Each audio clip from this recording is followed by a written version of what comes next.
Hello, I'm Jerry McIntosh, and this is Community Conversation. Tonight, we're going to address some of the issues that's uh, been talked about this week, but we're going to give another viewpoint from where we think it ought to be. But first, let me go to Mr. Bill Snow, who is the author of the great book, From the Project to the Boardroom.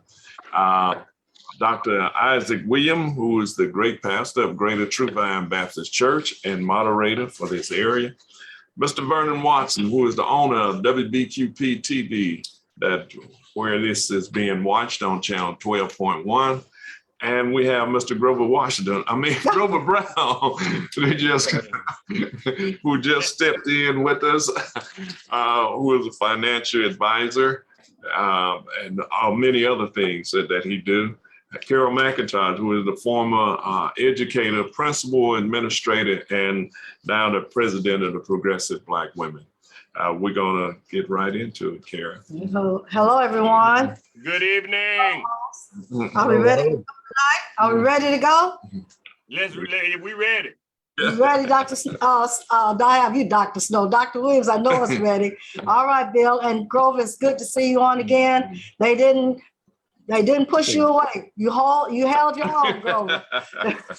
You held your own. And Mr. Watson, glad to have you on the show as well as our host. So let's get started because we always have a lot to talk about. Also, before you do that, I forgot to mention that you can watch this on Vernon's YouTube channel, Roku and Fire Stick. Mm-hmm. Okay, so we always talk about COVID. There's not a show we're going to do that we don't talk about COVID because COVID is still here. We're going to start with Dr. Williams and tell us, give us like an update on what's going on because I think people think that it's over. Carol, and good evening to our cohorts and fellow colleagues and the radio and Zoom TV land. Good evening. Thank you for allowing us to come in your home again on a Sunday evening. I trust that we'll say something that will be encouraging, uplifting, and informative for you. On the COVID front, according to the experts, that they think that we will have a uprise in COVID cases in the coming days.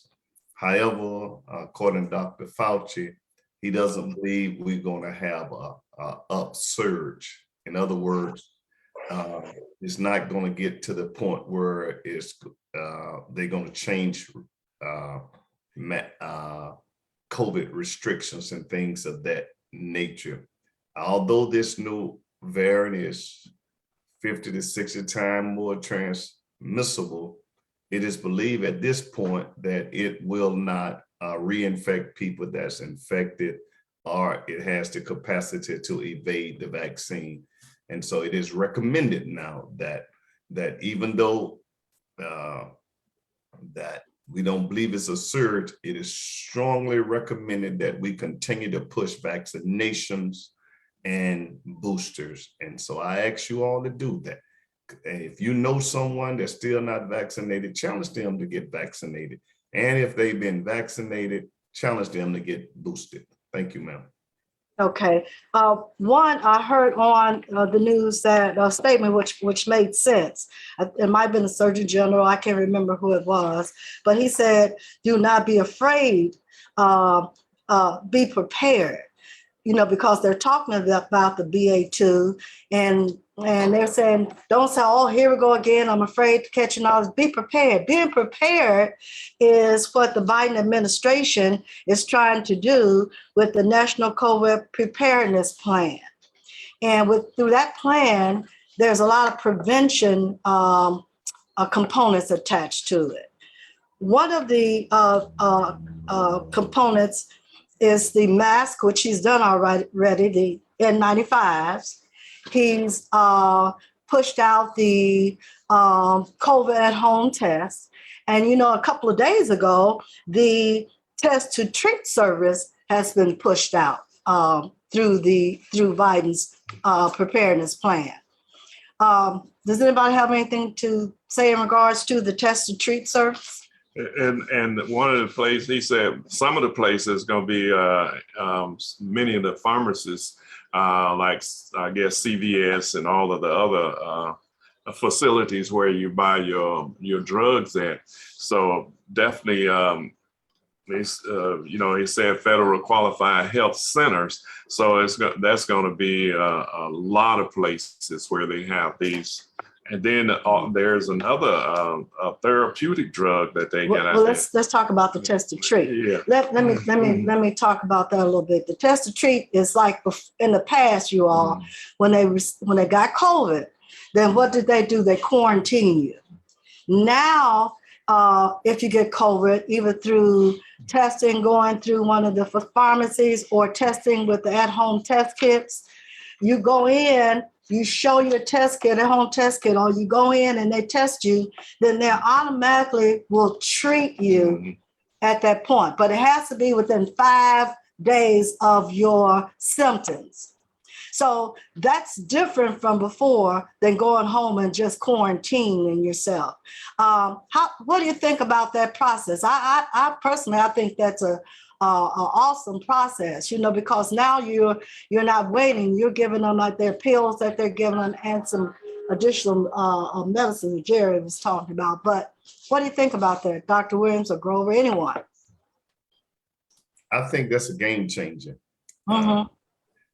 In that in the past, if you got COVID, they send you home and you suffer unless you were severely ill, and then they bring you in and put you on the ventilator, start the breathing treatment, things of that nature. Now they are prepared to treat you at Walgreens or CVS, Walmart.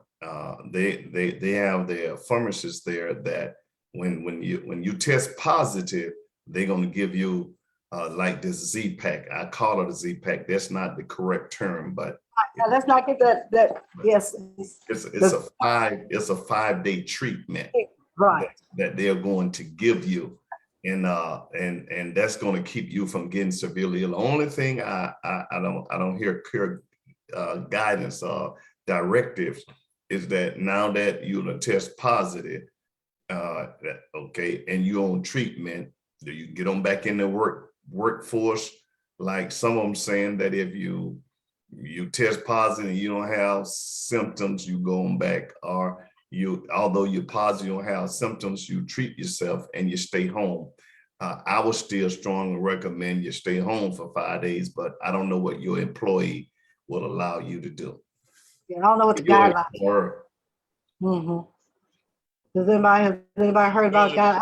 If Mary J. Blige had to perform at the Super Bowl because of her finances, surely people that find themselves COVID positive may very well knowingly have to go to work because of their circumstances and their situation. People make decisions based on their individual. And I'm quite sure there are a number of people that has gone to work knowingly having it. So I think that treatment plan, they probably still have some things to work out. I don't think that they're going to quarantine. They're going to give you the 5 pills and you go home, and then you probably come back and test again. But I think you're going to be able to go back to work.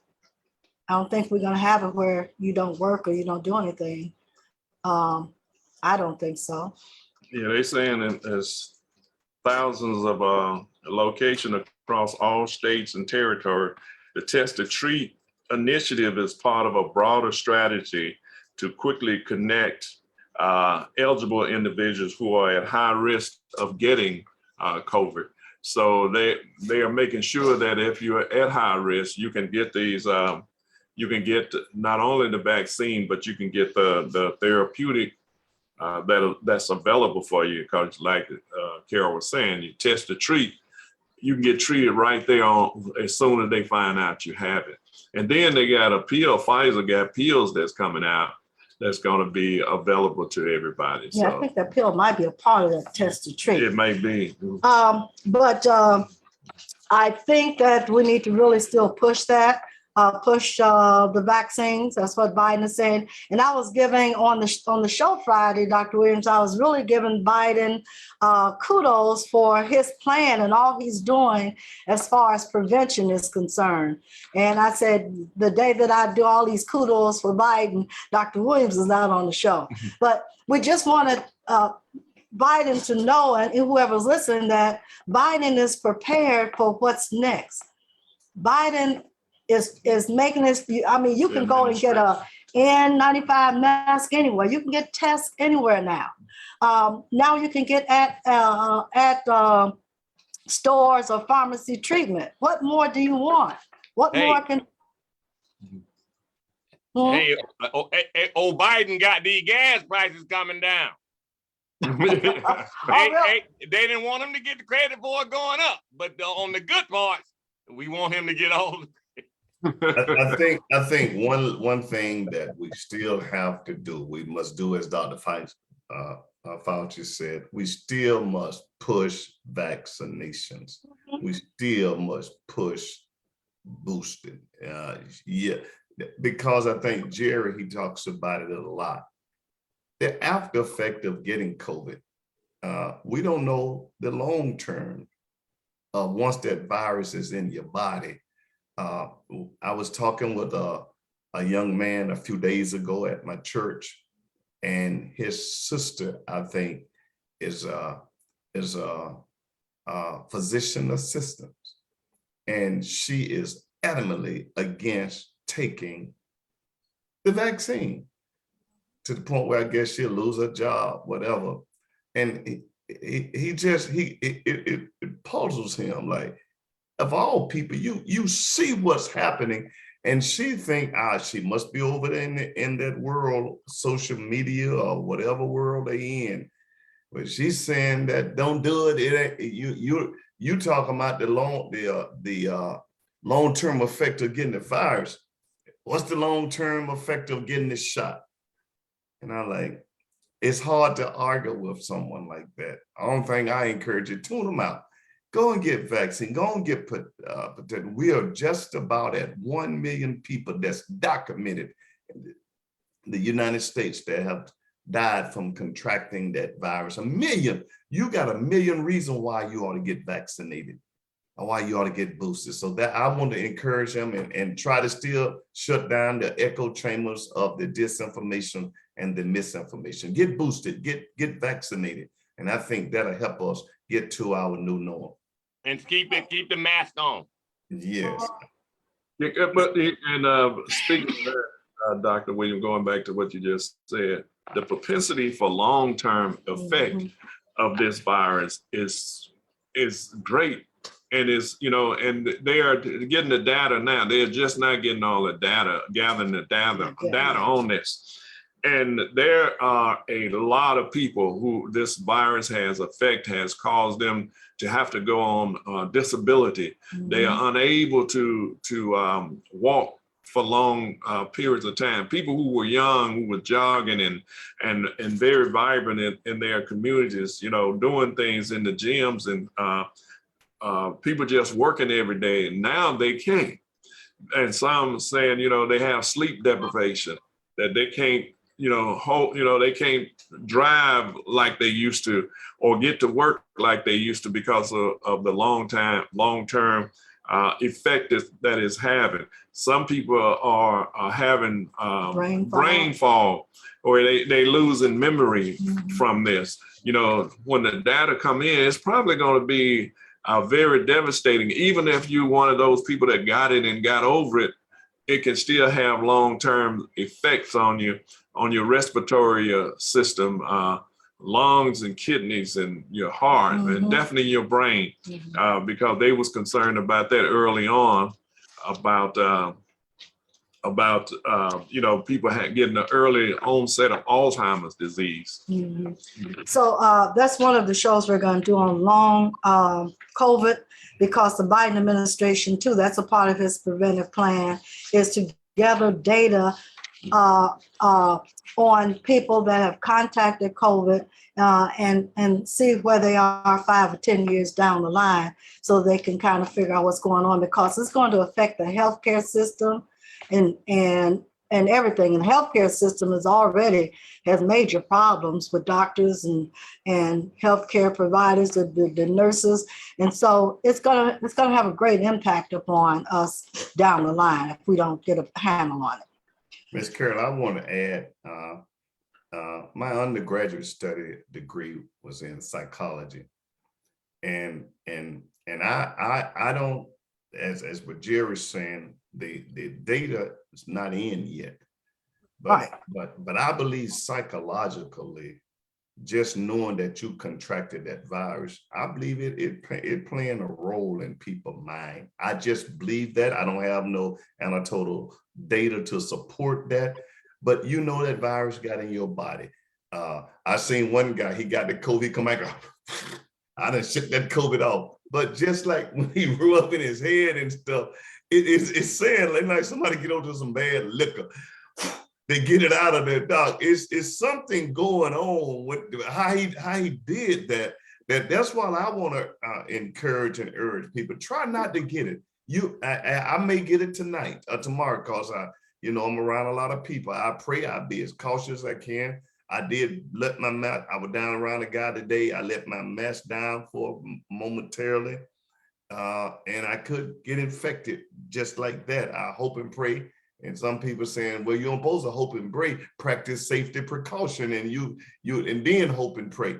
But I don't want the virus in my body. I don't want it. I don't want it in anybody. And so let's continue to urge people to get vaccinated, practice, as Bro Snow said, social distancing, wearing your mask. To be safe for another 6 months. I never seen folks who willing to risk their lives so quick to get back to doing nothing. Nothing. Mm-hmm. Well, that's the way it is. Well, we'll continue to talk about it. Let's move on to daylight savings time. How many of y'all love daylight saving time? Are you happy when it comes? Jared just whine. I hate daylight When saving. daylight savings time come, just every second he's talking about it. Yeah. How do y'all feel about it? I'm with Jerry. I hate to spring forward. I just love when it's time to spring back. Just gaining that hour as opposed to losing that hour, even though we do have, you have longer days, more sunshine. So, I'm okay with it like it is. Just, if you're going to stop anything, I want to stop springing forward.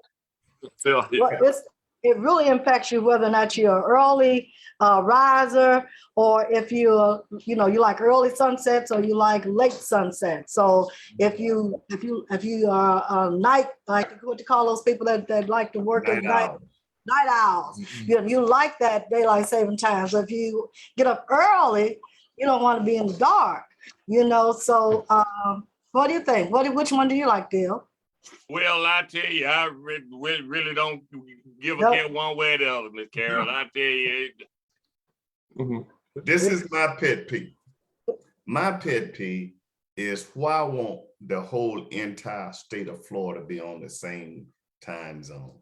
That's what bothers me. Now, I prefer daylight saving times. I love, because you got two solars.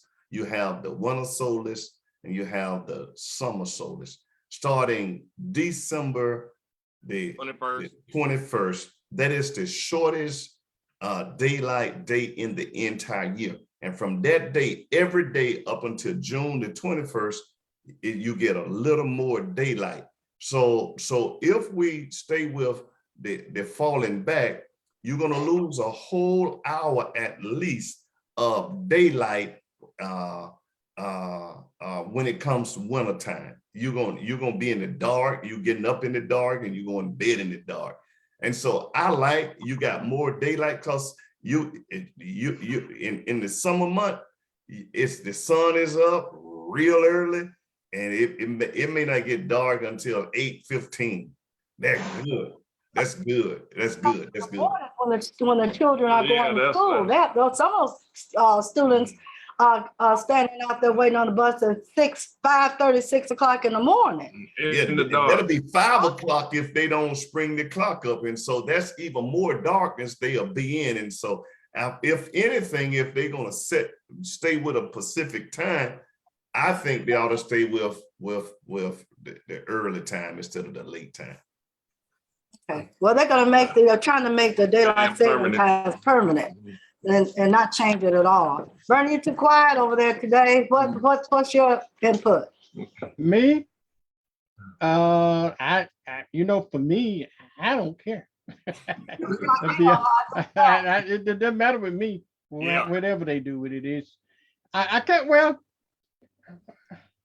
if I had a preference, I think I'll stick with daylight saving time. Thank you, wingman. You starting off good tonight. You know why? Because when we get to a point where we're retired, when we get to a point where it doesn't matter, we're not working, or it doesn't matter, you might be working on a different shift. It doesn't matter. But some people, it really impacts them whether or not the sun is up early in the morning. Even with the children, if the sun goes down at 8 o'clock at night, by the time the students get into the house, take a shower, bath, or whatever they're gonna take, get ready for bed, it's after 9 o'clock. Yeah. They have to then get up and be ready and standing at that bus stop at 6. They're losing sleep. Yeah, I hate it. I hated it when I was working. I'm retired now. It still bothers me because when I have to get up, get on the radio on Tuesday morning, I'm mad because I got to get a whole hour early. I don't like getting up an hour early. I don't think they're gonna change the time though. I think they just teasing us. They've been talking about this. Well, it seemed like it passed in the House. No, Yeah. I might be wrong. And guess who's gonna stop it in the Senate? Oh, right. But But they might not because 14 Republicans are going along with this. yeah. So it might go through. It might go through because those symbolism they always vote for. Mhm. They don't anything that's worthwhile, they don't vote for it. So, that's where we at with that. I mean, it don't cost nothing to do that. You know, What was the emphasis to keep it permanently? What's the advantages and disadvantages of it? Good question. Very good. I don't know what their thought processes was, but Originally, I think they came up with it because of the school hours for early morning, children waiting at the bus stop in the dark. But the original reason daylight saving time was because of farming. Mhm. Right. Yeah. Oh, okay. Yeah, that was the original reason for it. Now, what the reason for it now, I don't know, but that's what it was for, the farmers, so they get out early. And then, they have a lot of daylight at the end of the day to, do whatever they wanted to do as far as farming is concerned. But now think they still tied into the solstice. You got the summer solstice and you got the winter solstice. You only get so much daylight in the winter time. And so you need to fall back. Otherwise, you'll be getting up at 5 o'clock in the morning and it's gonna be real dark for another hour and a half.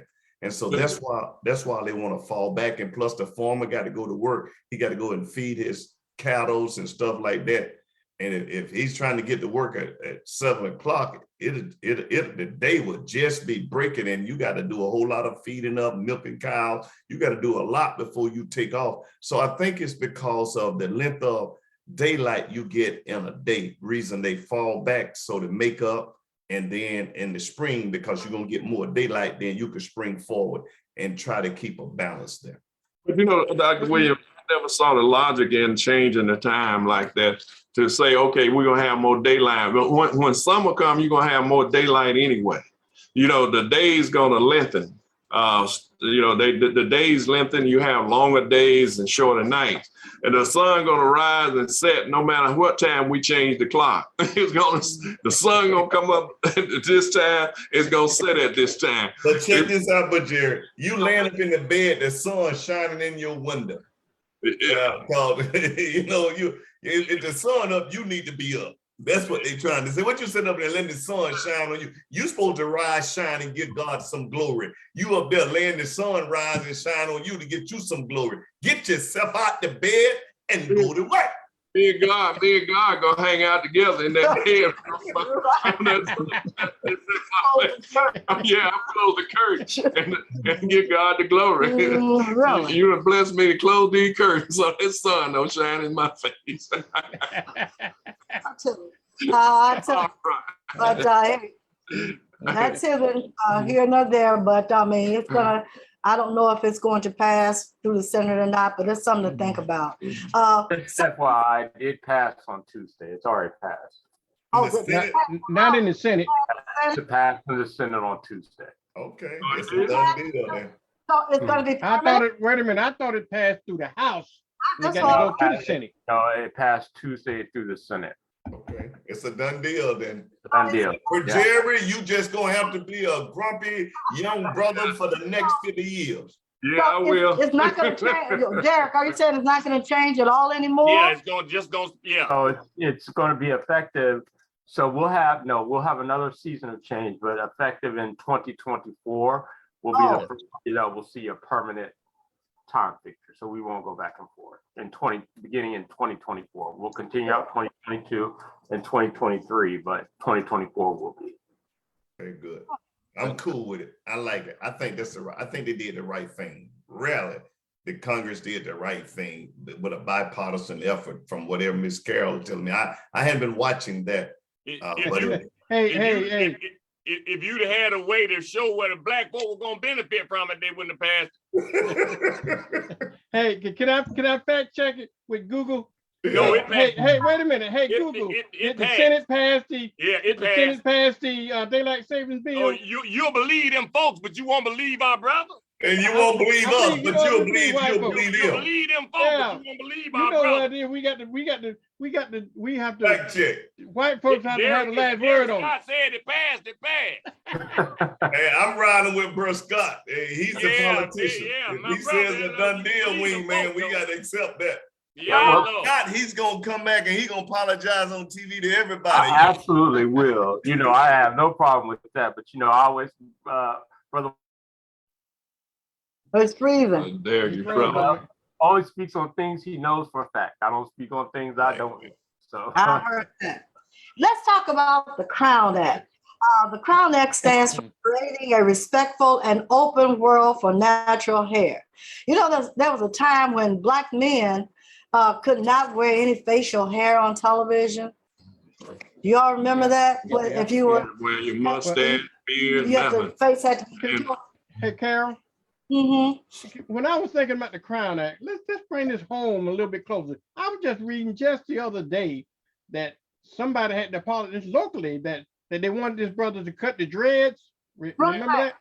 Right. Yeah, it's a student here at one of the private schools here. Yeah. That's on the Pensacola College campus over there. And they are saying he can't march unless he cut his dreads. Now, he didn't went to school the whole year, but all of a sudden he can't march because he got dread. Hair that grow out our head, we can't wear it like we want to. So what should we do about that? So what's happening with that? Well, Carol, nothing happened to it now that has the law passed on that yet, or is that the one that going to the Senate? I think That's that the one. maybe I was That's confused the then, and I guess I apologize to my brother because you're right. That is the one that going to the That's Senate. the one. It passed through the House. Okay. Um, But has the graduation happened already? I'm just trying to get some information on I don't think it happened already. Okay, so are we gonna allow this young man not to march? I think Carol, I think they cleared out. He can march. I think they decided that, yeah, he better march. Okay. I think it's a done deal for him that he Okay. will march with it. I don't know, Vern. I know it's some of the other in another town. They okayed these young people with dreads and their natural hair to march because they filed a suit and won that suit. And but Right. here in Pensacola, I don't know what the deal is, but I know it was here, and he was a straight A student. And they Yeah. wanted to stop him from marching because they said he had dreads. You know, I mean, Well, they're trying to tie now Mm. the Crown Act to the civil rights, you know. well, it is a civil rights. Well, yeah, but Mhm. that's why they're Mhm. voting on it. I have it says Democrats argued that the bill was needed because federal judges have dismissed civil rights cases on the basis that current civil rights laws does not directly cover discrimination on the basis of hair. So what they want to do is add hair into the civil rights part of it. What do you have to say, Grover? Is I there think some, that's been one of the biggest parts with many of the individuals who have filed complaints for firings or wrongful dismissal when it came down to discrimination way back, I think 10, 15, 20 years ago. There was a case that pretty much laid and said this young lady out in California who worked at the desk of a hotel, she pretty much was let go all because of her braids. And it became an issue because when she sought to seek justice, there was no protection based upon her hair. And even though the attorney had basically laid out that Black women's hair and other races' hair are totally different, and hairstyles are totally different. And truthfully, we when it comes to Black people, we wear our hair different than other races, especially women. So there are several situations where people are being let go, people are being not getting promotions, people are being demoted all because of their hair. So I think it is a worthy bill, especially when it comes to African American and African American women who decide to wear a different hairstyle. And I think it should be included. well, Yeah. there's something to say about the military. One of the problems it said it was housing, education, and the military. A lot of y'all have been in the military. What kind of discrimination regarding hair was happening in the military for Black? You had to shave it Okay. off. Well, Carol, I was in the. This was back in the late '70s, early '70s when I was in the Navy at one point, and it was that same issue. But I remember one of the sailors, female sailors, wanted to wear braids, and she came in and she actually braided her hair, and they couldn't find any loopholes in the law. Okay, that she couldn't, whether she could not do it. Traditionally, you didn't do it, and well, they didn't have any because they wanted women hair because they couldn't touch the shoulder and so forth anyway. And so since it met the technical regulation, the Uniform Code of Military Justice, then they really couldn't do anything about it. So she kind of set somewhat of a trend that they could braid the hair and so forth. I can remember, and I know Doc, he was in Marine, so he probably wouldn't like this, but when I was in the Navy, we took advantage really of the rules. You couldn't have long hair in the Navy. What Black people used to do like me, because when I went in the Navy, well, before I went in the Navy, I had a big old afro about like this, big wide afro, right? And then because you got to have your hair with a certain length. What we used to do, Black men used to do, we used to pack it down, okay? And that just drove them crazy because we was able to pack our hair down during the week with stocking caps and so forth.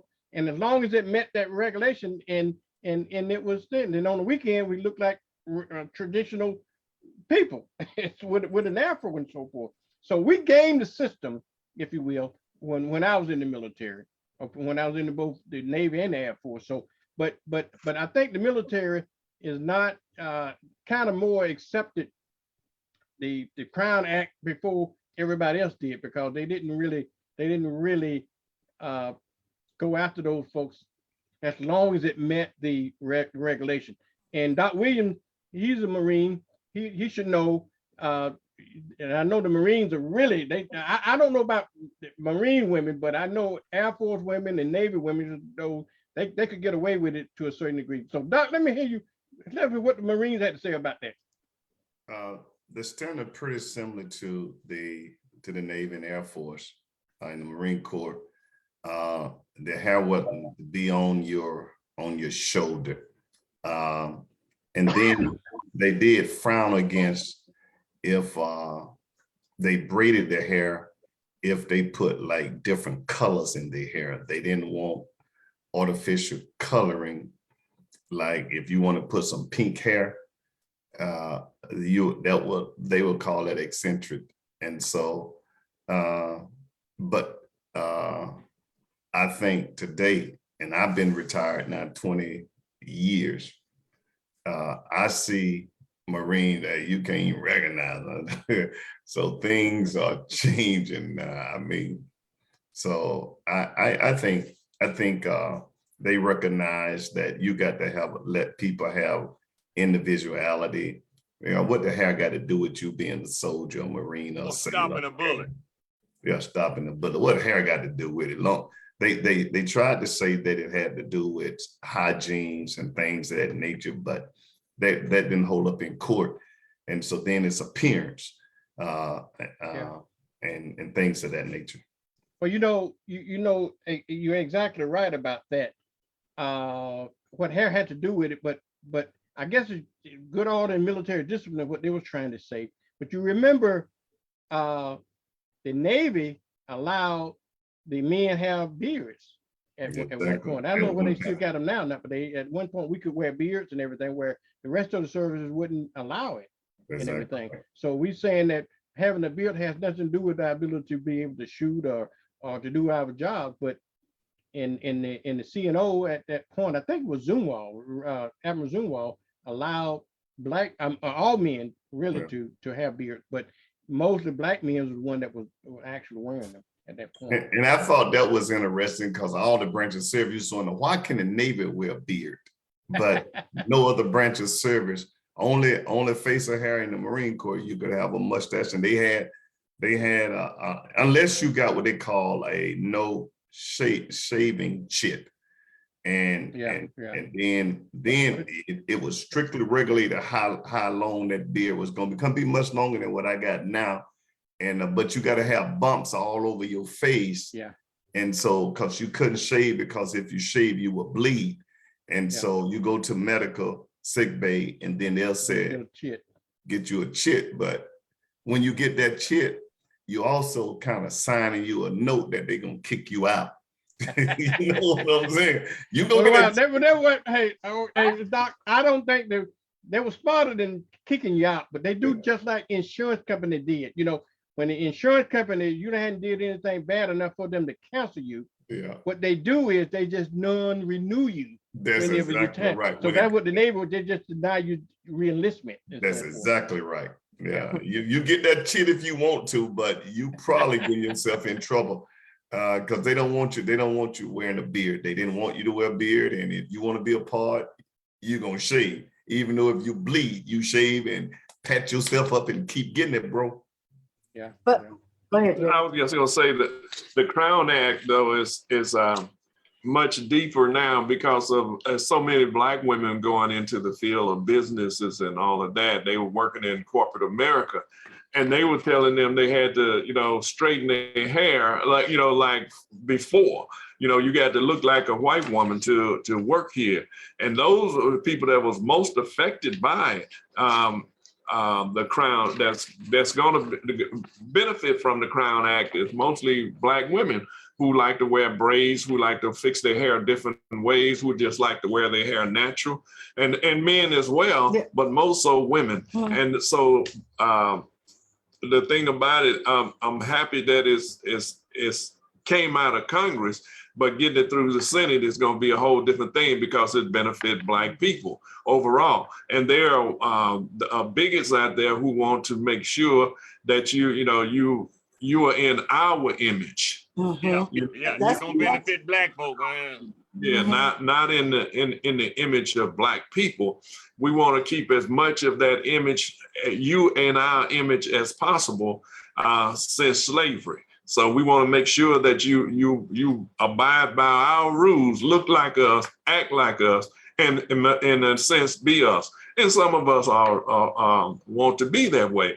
But there's too many. I mean, there's so many that don't want to be. I know when I first was working for Coca-Cola, I had to shave off. When I first moved here, I had a beard and a heavy, thick mustache. I had to shave it off my beard off because of that. And I that, was because a chaplain. I was a chaplain for the prison system, a supervising chaplain at that. And if you want to get a chaplain job, you're gonna get rid of your beard. Now, there was nothing in regulation that said a chaplain couldn't wear a beard. But if you came on the interview and you had a beard, you were not going to get the job. As I think Vernon said, they ain't gonna say it because of your beard, but you ain't gonna get hired. And there was one brother here, right here, as a pastor here in Pensacola. He wanted to work for the Department of Correction. And he came to the interview. He had his big beard. I told him before he came that you ought to shave your beard, bro. and he thought I'm Uncle Tom. I ain't shaving nothing. Ain't shaving nothing. I said, okay, cool. Yeah. Come on up in there. Come right on up in here. And then when he didn't get the job, he got upset with me. I warned him, brother, did not, and he maybe he was the best qualified, but you were not qualified because you had that beard. In none of the chaplains in He the was state of qualified. Florida, we didn't wear beards. We didn't. That was like an unwritten rule. You did not wear beards at that time. Now I think they're wearing them. I've been out since 2013.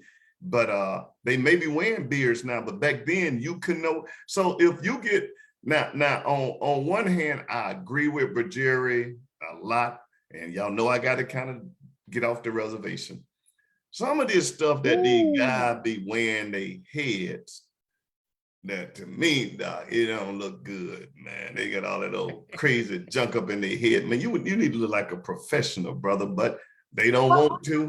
What does a professional look like? That's subjective. What does a professional look like? You know, I had someone tell me today that their granddaughter was going to a prom and her granddaughter wanted braids. But she's going to take her to get the braids this week. But for the prom in May, she has to take her braids out to go to the prom. So I totally disagree. I think women should be able to do that. Let me finish talking. Mhm. So therefore, what is she saying to her granddaughter? Right. That That's it's- wrong. It's That's wrong. okay to have braids, that this is, it's let's stand, to make yourself beautiful, you've got to have the straight hair and look just like the white girls. And so I didn't agree with it, but you know, you pick your battles, you know? Right. Now for the females, I think that's wrong. Let them wear their hair like they want to. That's the crowning of their beauty glory. Let the women do it. But the guys, No, that's what I'm arguing with. The guys. What about the twist and the locks and everything? I don't know, the Bantu knots, I guess, where they twisted and we have those little knots there. What about that? It should not be okay if you go to a job interview and you are qualified for that job and they do not hire you just because you had Bantu knots. Derek.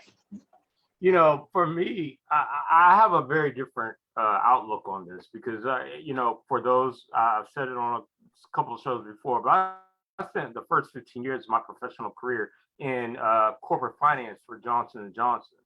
When I did several internships over the course of my time at the University of Florida during the summers, and they extended the job offer for me my senior year, my first semester of my senior year prior to graduation. When I started J&J, and if some of you guys may know, have known, I went to work because I decided I am going to grow my hair out. I want dreads. So I started with twists. And eventually, I mean, well, you can't see them now, but my hair was down all the way down here by the time I cut them.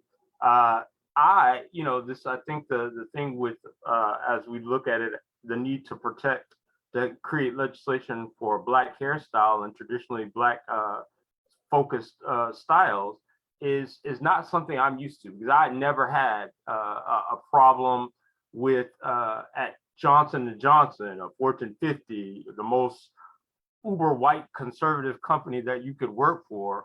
I never had a problem with my hair. Now, I wish the Crown Act could, and I'm certain those with natural hairstyles would probably agree, if it would protect us from having people who don't look like us, like, "Ooh, can I touch your hair?" That was what I got all the time, and that irritated the bejesus out of me. Before you could say no, people have their fingers in your head, like, "Ooh, it's so neat, it's so different." But I never experienced any discrimination as it related to my hairstyle. That's I because was never asked about it. that's because you got hired on and proved yourself before you started growing it. Yeah. But I had no, but that's not true, because I had, well, although they extended the offer, I still had 2 interviews prior to going to starting full time in January of 2001. So you So, had you know, the dreads when you got hired, or you had the little knots in your hair? I had the little knots in That my ain't- hair. So you didn't have the Yeah, dreads. that's a big difference. That's a Hey, big Well, you no, go- but those little knots, Yes. anybody will tell you, because my hair, well, you can't tell now, but my hair was straight as a rod. Like, it used to stand straight up, almost like people used to say Bart Simpson. And when I tried to do the twist to get the dreads, it looked a miggity mess. I'd spent a whole year and a half looking crazy at the head. I can admit it, but everybody's like, "Oh, we love it." And even though I spent every Saturday for 15 years in the chair and my loctician twisting my hair. I gave her $100 every week so that she could retwist my hair. So, I want to counter the point of it not looking professional on men, because anybody will tell you I was sharp as all get out. So you can't tell me I didn't look like new money when I went to work. But and I never had that experience. But I think it's seemingly it's manifesting itself here in the last 10 years, where it's becoming a problem for men. And I had several colleagues. I mean, I was in the Johnson & Johnson Financial Leadership Development Program, which essentially moves leaders, their finance folks, a small group of finance folks, train them to be worldwide and CFOs of the operating companies. Didn't have a problem, wasn't stifled as it related. Now, I was told I was the most articulate color they had ever witnessed, but that didn't have anything to do with my hair, so it was it was those type of things I was fighting. But it's sad. I'm saddened to see that younger brothers and sisters are having to make hard sacrifices to prove their worthiness, when certainly their worthiness has nothing to do with the hairstyle. If I wanted, to me, it's now we're talking about neck tattoos and all that other stuff. That's something completely different. I have a whole completely different viewpoint on that. But hairstyles is to me is not a problem. I haven't experienced it. I empathize with those who do. I understand the need for legislation. I wish they would put in tell white people to stop touching black people's hair without, that is a irritating thing to have done. But with that, I can't speak on I have to counter that black men, Dr. Williams, will look unprofessional in their hairstyles. That's not the case. I think it's just about how you keep yourself. I'm gonna piggyback with Derek on that one and counter Dr. Williams as well. Our young people, it's how they express themselves. Right. Dreads, cornrows, whatever. Now, I do agree, Dr. Williams, that some of them that just nappy and unkept. Right. But if that's not right, but if that's who they are and if that's how they feel like they want to express themselves, it is the content of their character that they should be hired. We as a people just have a tendency, black or white, when we're going to be interviewed, to be judged on what we look like. And naturally, if a young black man that could be genius come in there with his half nappy and unkept, of course he's not going to get the job. And I don't know if he should or shouldn't, but it's not for me to say. But we as a black people, especially a black man, should be able to express ourselves. Because when we see that young white girl behind the counter, wherever, with pink and greens and whatever in their hair, they Can I make a call that statement? expressing themselves with their gothic black nails, and that's fine. Some of these folk have bones in their noses, and they're okay. But when we choose to wear our hair and just in our hair express ourselves, there's a problem. I think let's go back to the very reason why this act is necessary, because it's sad as Black people in America, and well, as Black people around the world, that we get discriminated on every level. Now we having to pass a law to keep us from being discriminated because of how we wear our hair. Right. Okay? And when people, they call it the Crown Act, and I just want to explain why they call it the Crown Act. Crown stands for creating a respectful and open world for natural hair. Okay.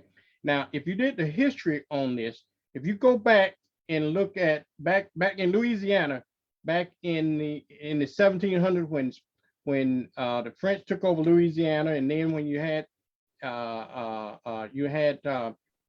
free slaves, there was intermarriaging with the French and so forth, and you created all these mulattoes. Then after Spain took over Louisiana, they required that the king or whoever was in charge then, they didn't like the idea of having women, Black women, having their hair the way it was. So they required them to have some, I forgot the name of it, some type of cover over their hair. And it's people do it today as an offspring of that. But the irony of that is that way back then, we had to hide who we are, okay?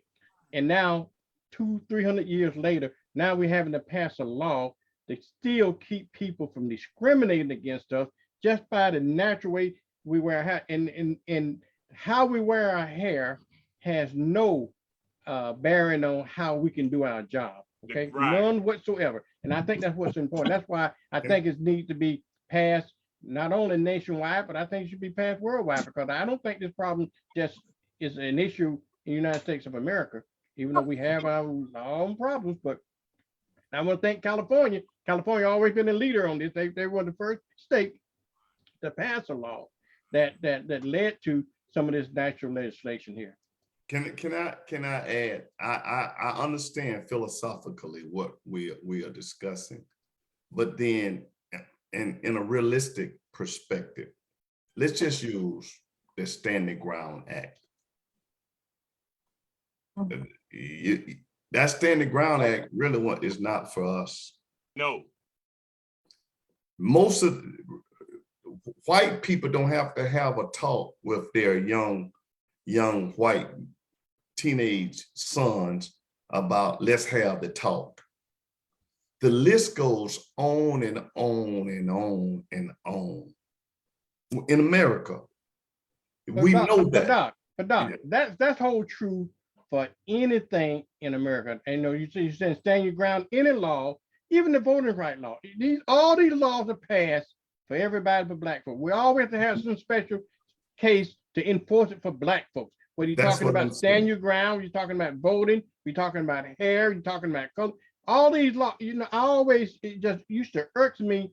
And I spent most of my career in the civil rights world, and it used to irk me to know that we got all these amendments, the 13th, 14th, 15th amendment, all these actually covers everybody. And in fact, the Constitution covers everybody, okay? But yet we have to have special laws when it comes to people of color to enforce it. Now, why is that? That shouldn't be necessary. It should just be a thing. The Constitution is conditional. It didn't cover us in the Constitution. Cover everybody. It's conditional. Right. But this is the point. I think, Bro Bernie, you made my point better than I did. What I was trying to say is that being a Black male in America, it brings with it a conglomerate of challenges. And we are trying to teach our young Black male how to navigate it. I know it's wrong, as Bro Scott said, for them to get mad and touch your hair and stuff like that. But why do you think in the NFL right now, I think they have one, or at the most 3 Black head coach? I think they only got one. Oh, yeah, why? What's one? But why? The same reason here. The people who are in power, they are they want people who look like them, who can come to the club. What the club they got over here by the baby. Doesn't make it right. No, but if you're gonna get in the game to get to the place where you can make it, you gotta get in the door in order to make changes. It's hard to make changes, you're not at the table. And so I think the challenge is that we need these laws, but then they don't care nothing about these laws. They're gonna continue to do their discriminating practices. Well, let me say this. I agree that the Constitution is something that they did, but it was never enforced. The Constitution, only the Second Amendment, only the Second Amendment is being enforced in this country. And when the amendment for white women for voting, but for us, it was never enforced. And they allowed the Klan to run rampant in this country to stop people from voting. You got the right wing in this country right now to stop people from voting, and you got the same people are the one that's the Crown Act that are against us wearing our hair the way we want to dress, and especially want to the fear. They have such fear of Black women that it's a shame. And it's only because of they are seeing the power, the spiritual power, as well as the knowledge power of Black women. It's a great fear from white men. And they're going crazy in the country. For somebody to tell you you can't even wear a mustache when you're doing the news on television. That's the way it used to be. It was threatening to white women and white people, period. Max Robinson and all of them, when they first came along, they couldn't wear, I think later on they let him put a little mustache up there, but most of them couldn't wear a mustache or a beard whatsoever. They had to have their lips hanging out with no hair on it. But, even though it was nothing wrong with that, it was wrong because they couldn't do it as anybody else. And when others could grow beards and stuff, in the wintertime, they'd be out on the, I had to grow a beard to keep my face warm, but when a Black man grew his beard, he was fired. It's the same scenario. Grover, were you about to say something? Well, I mean, if this topic, as well as our previous topic, if you go back to our ancients in Egypt and throughout, it deals with daylight savings time, you go back to them because they adjusted their clock, the ancients did, to get the most out of the day, to have the most sunshine. And then we know as the earth travels around the sun, the amount of sunshine that we receive changes throughout the course of our 12 months.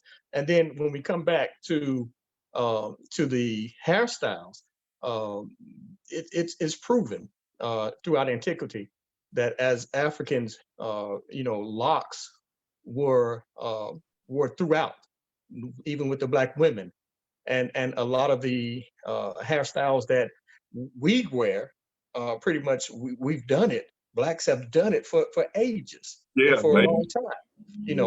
I say locks, I don't say dreadlocks, because dreadlocks is what the Europeans referred to. Right. They dreaded the them locks. Moors were there. They called it those dreadful locks. Well, yeah. Those warriors. Yeah. And so it's to a point, once again, if a person wants to wear their hair in a particular style, let them. Amen. I understand if you're in the military, well, they're going to have regulations. That's something totally different, but in civilian life. But then at the same time, you have to make that adjustment. You have to make that challenge. And sometimes if you're trying to get into a door, sometimes you might have to do something to get into that door. But then once you're in that door, if you want to, change, then do it. Then do it. But on a whole, though, I wish we were in a world where our young people could be seen by the content of their skills, the content of their experience, the content of their ability to do a job, not just solely by the appearance. Because when we start talking about we're going to attack the appearance, then they've been doing that to us for a long time. Yes. We show up, and the fact that we got Black skin on, then heck, we aren't qualified. Right. But at the same time, it's a shame that we need this act. It's a shame that we need it. And look at Congressman Presley, who is pushing this, who suffers from alopecia and Alopecia. Alopecia. and ended up, for years have worn wigs Mhm. and other styles to, cover up her head so that she could fit in, and so that she would not be, scandalized or characterized in any kind of way. But finally, she said, enough is enough. I'm not doing this no more. I don't have no hair. And as a result of me not having hair, I'm going bald. And I'm just saying it's a small thing, but it's such a large thing that Yes. keeps us from being able to have, the same economic opportunities that others have. So then we got to, instead of having economic opportunity, we got to fight for economic justice. And Right. our fight for economic justice push us back to fight for civil justice as well as civil rights. So, that's where I am. Well, you brought up something that I had read some time ago about the dreadlocks. Well, yeah, the Moors, but also the Ethiopian, they refused to cut their hair. They said they were going to wear their hair in in locks until they defeat the Italians, who was invading their country in Ethiopia. Mm. And so once they did, because it was the only country that wasn't colonized at that time, and Right. they did fight to the death over there and to defeat them, led by Haile Selassie. But they won that war over more than once. But it was, they did not cut their hair. And you were right. That's why they call them the dreadlocks. They, but they are really locks. They just locks. Mhm. But it was a dreaded scene to run up on the Moors and other people that had those locks at the time. Well, how many of you watch what's the Steve Harvey show? What is the name of Steve Harvey show? The one, y'all know what I'm talking about. Family Feud. Family Feud. Like, which one? Family Feud. Now, look at this.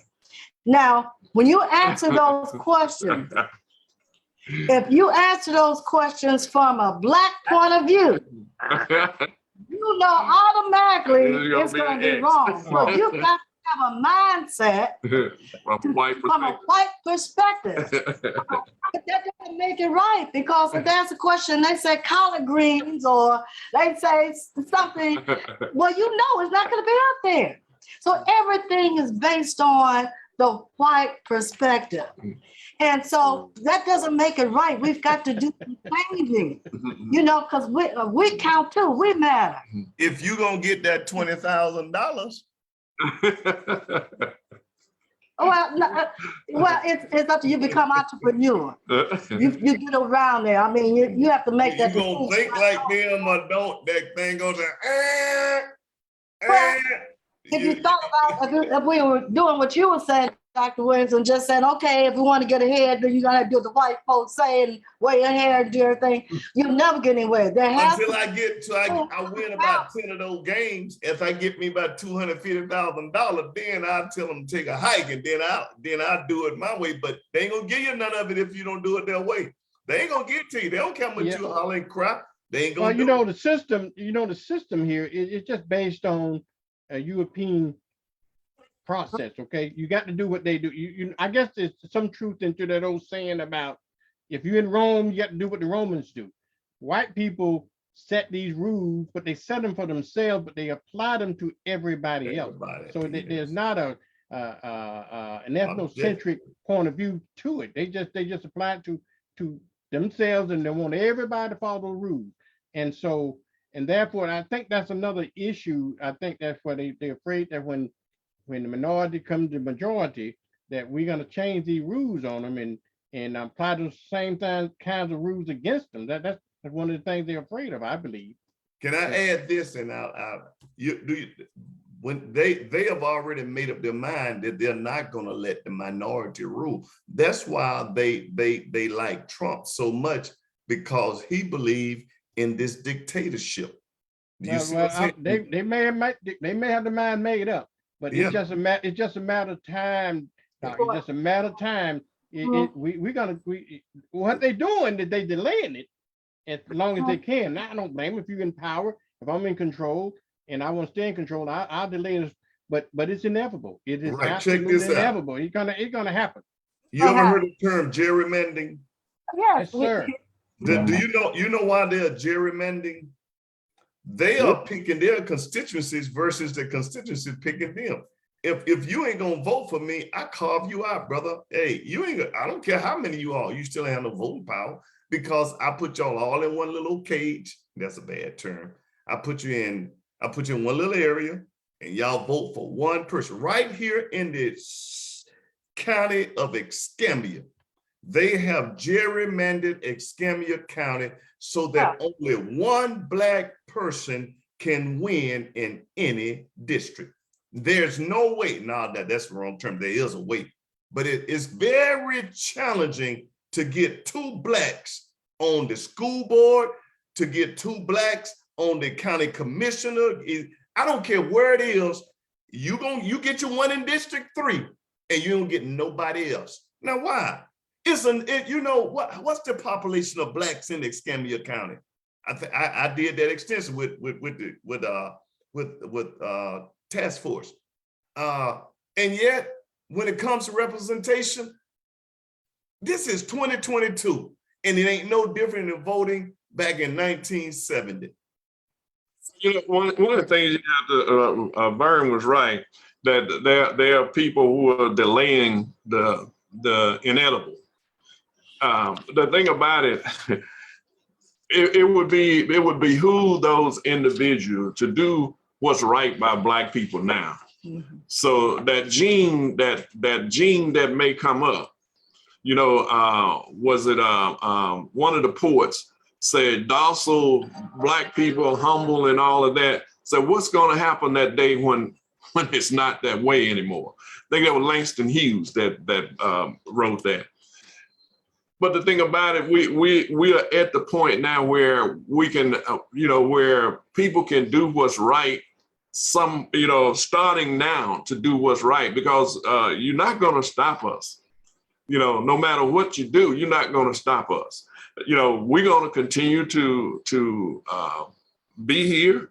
We're going to continue to grow and develop. We're going to continue to want power in the country, and we're going to exert that power. That for the benefit of ourselves and others.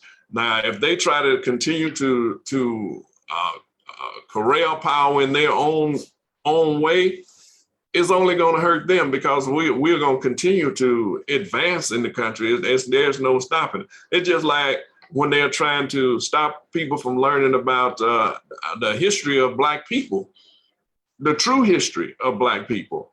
Not just starting their slavery, but before slavery, and to all the things that we've accomplished and done in this country. That's what CRT is about, is to stop other people from sympathizing with us. And that's all it's about.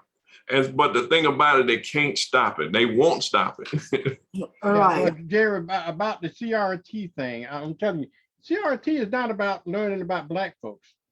Right. I think CRT is more about they're afraid of white folks learning about white folks, or what this country done.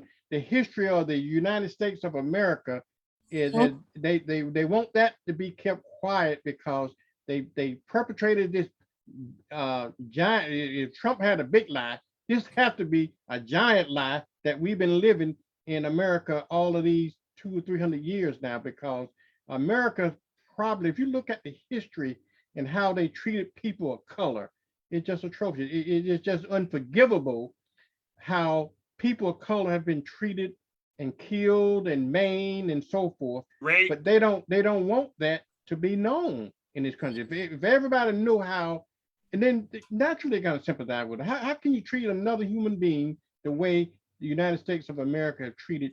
Now, I don't know of any other country, because I haven't been in another country, but I don't know whether they treated their citizens as inhumanely as the United States have treated their citizens of color. Yeah. The history is terrible, but they still treat us crazy. Can I ask this? Do you all remember what's the latest fight that's going on in Tallahassee? They have sent the redistricting map to DeSantis. DeSantis told them, no, I want to eliminate 2 more Black seats. Yeah, right, and we talked about that. And that's exactly what he's trying to do. But Vern was saying, I don't know if any other people was treated. You got to go back to Leopold and what happened in Great Britain and France and all of them. These butchers that Leopold was so vicious that he would cut the hands off of children of the parents if they didn't produce a certain amount of substance for making rubber over there in the homeland of Africa. All of these, the Belgians and all of them, these people were so vicious, so vile that they would do anything to Black people. Just like here in America, and just like they did in Haiti and other places around South America, Brazil. I mean, not one place have we been where we haven't been treated brutally, and then and we have been the most forgiving people on the planet. Absolutely. All of that, we have forgiven people and say, well, we are willing to live with you, but move out our way and let us move on. But the thing about it, they are not willing to even get out the way. Jared, you got such a important point. You saying that we are the most forgiving people in the world, but we at some point we got to stop being forgiving. I told you I got an old saying about if I lay down in front of a door and you come in, you wipe your feet on me and you don't say anything. Right. Eventually you're gonna think I'm a floor mat. You're gonna think that's what you should do to me. Right. And so as long as Black people don't fight, but as long as we so docile and as long as we so non-violent, I don't perpetrate violence, but I do. I'm like Malcolm X. If you're gonna put violence on me, I'm gonna put violence on you in return. Okay, so defend yourself. We're not defending ourselves. We're just hoping, just hoping and praying that things will get better. We're gonna have to take some matters in our own hands, if you ask me. We can't just accepting it. We've got to do something. That there are people that have died for the cause, and we got to continue to fight. Well, this is the second week. Isaac Williams had brought up the fact that he's been gerrymandered into District 3. But I want to remind him of the I have history been. I ain't just saying of it. the It's a Escambia reality. County up until up until 1983, 84, 83. Escambia County did not have single member districts. Everybody was voted for at large. At large. The Black guys came and bought suit that basically out of that court, the consent decree was written that the Escambia County would have, right. That's right. The Escambia County would have 5 districts, and one of those districts would be majority Black. Right. So now one of those districts, remember now, one. How couldn't be 2? out of all the population, when you go look back at the numbers, when you begin to evenly distribute that, basically to keep a majority in that district, to maintain that, I see what you're saying now. they had to expand that district in order to keep a majority. Right. Okay, if you look at the number of registered voters versus the number of there 155,000 whites as opposed to 19,000 Blacks, 42,000. Hold on, wait a minute. Let me get it right. The numbers. I used to do the numbers every. But why are you doing that? I want you to think about something. Have you ever been down to the county commission building, the office, and looked on the wall of how many Black people ever been county commissioners in the entire history of Escambia County? Do y'all know how many Black faces on that wall? Only three. Willie Jr., Marie Young, and May. Now, what I'm saying though, all came out of District 3. Right. But before then, we had none. That's what I'm trying to say. Okay. Look, I'm agreeing, but in order to maintain that, now you need to talk to Commissioner May and talk to him about how you got into that. Because there were other options that could have been there. You think I don't know that? All right. So I mean, come on. You know, it's not like we have a large Black population here. And Well, we have to be real about that. let me I think say- that's a whole good show, Ms. Carol, that we can do another day. I want to do research. I like to have my facts together. And I'll be back. Let me say this.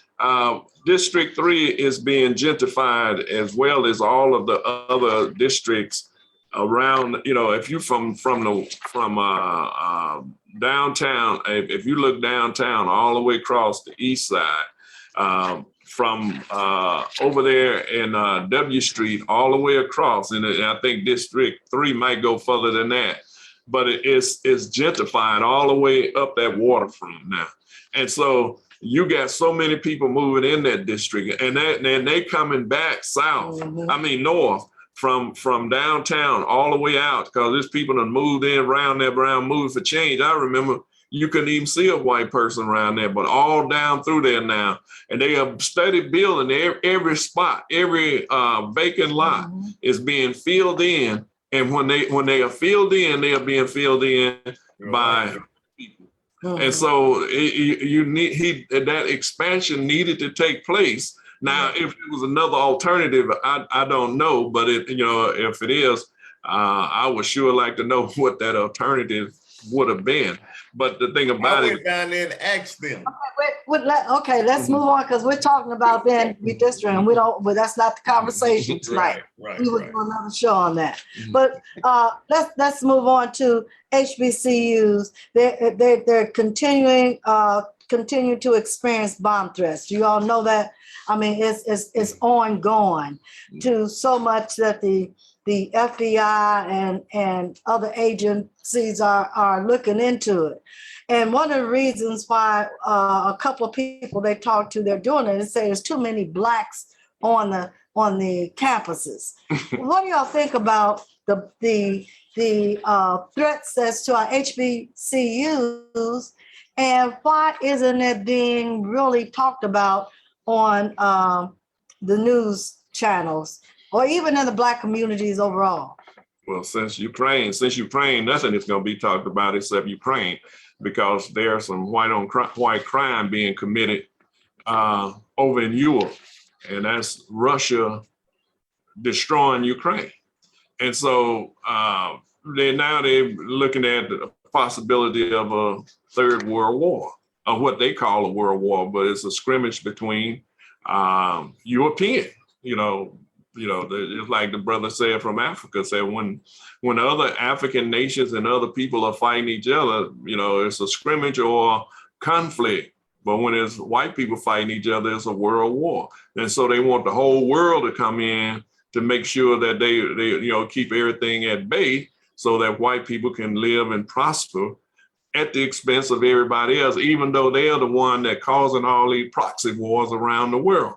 And so as long as Ukraine is in the news, nothing else is going to be covered, because that's what they are concerned about. They're not concerned. And then they are making boo-goo money off of it in the process. But I'm going to Derek because he's younger. But with the HBCUs, do we have to have the news media tell us that that's a concern in our community? If we had a child that was going to college and going to an HBCU, even though there hasn't been a bombing, but it possibly could be a bombing, and the students are getting very taxed and mental. That's terrorism. Things like that, yeah. So should we just lay that to the side? Should the Black community kind of do something or say something? We don't have to wait for them to say something on television. What do you think? I think the bigger question is to ask why the six young white boys who continue to perpetrate these bomb threats have not yet been arrested. That's the question of the day. When we go back to the beginning of these threats that we started seeing were at Bethune-Cookman and Morehouse and Spelman and colleges up on the northeast part of the corridor of the United States, Howard and Hampton, they've identified who the individuals are. They're people, they're white boys prior Right, to right. the below the age of 18 who still remain free. They have all the information gathered. They still continue these bomb threats, yet no charges have been filed. They've identified who they are. We know who they are. You can point them out on a piece of, if on a lineup and say, is, you know, Zach Rosenstein or whoever, you know, they're filling the name of the individual. But you can see them. The question is, why haven't they charged them? The boys continue to say, oh, it's not a hate crime because we're not targeting Black people. But you started on February 1st at the inception of Black History Month, only at HBCUs, but it just so happens not to be a hate crime for Black people. Make it make sense. Why And does then, it have to be? Why does it Go have ahead. to be a hate crime? See, that's the thing that bothers me about Derek. I agree with you on Yeah. this. I mean, I can bet you if 6 juvenile Black boys or girls or whomever they are, people, what they call tech savvy and able to do that, and they identify Black folks, they've been in jail by now. Why haven't they been arrested? You know, Yeah. they have to shut down schools. It costs the schools money. It costs everything. So why? And they know who they are, and they just minimizing it, saying that these are just juveniles playing pranks and so forth. I don't buy that crap. As y'all, it started in January. It escalated around the first of Black History Month. But 1 out of every 3 HBCUs has received the threats. I mean, 57 schools.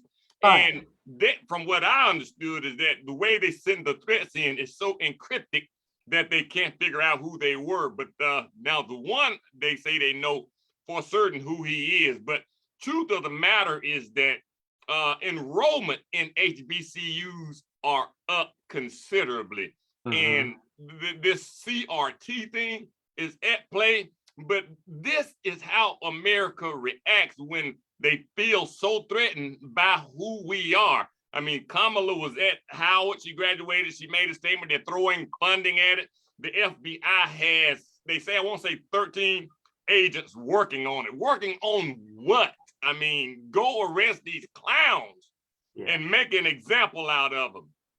Yeah, and I want to go back to say, just a piggyback.